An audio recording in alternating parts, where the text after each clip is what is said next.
প্রবাসীদের মরদেহ দেশে ফিরিয়ে আনার ক্ষেত্রে স্বজনদের অন্তহীন ভোগান্তির মধ্য দিয়ে যেতে হয়। বিশেষ করে সৌদি আরব সহ মধ্যপ্রাচ্যের দেশগুলো থেকে রেমিট্যান্স যোদ্ধাদের নিথর দেহ দেশে আনার প্রক্রিয়াটি অত্যন্ত দীর্ঘ ও জটিল।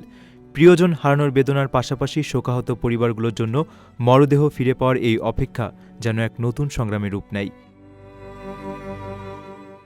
প্রতি বছর শত শত প্রবাসীর মরদেহ দেশে পাঠানো হলেও এর পেছনের প্রশাসনিক ধাপগুলো মোটেও সহজ নয়।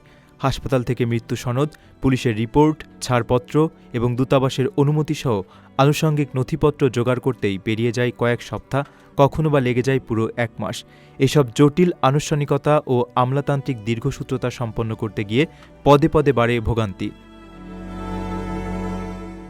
এই দীর্ঘ প্রক্রিয়ার অনেক সময় সংশ্লিষ্ট নিয়োগদাতা প্রতিষ্ঠানগুলো কিছুটা সহায়তা করলেও বেশিরভাগ ক্ষেত্রেই পুরো দায়িত্ব এসে পড়ে মৃত ব্যক্তির সহকর্মী বা আত্মীয়দের কাঁধে।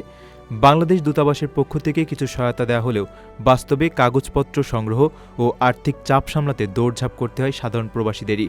ফলে শেষ বিদায়ের এই আনুষ্ঠানিকতা সম্পন্ন করার পথটি হয়ে ওঠে আরও কণ্টকাকীর্ণ।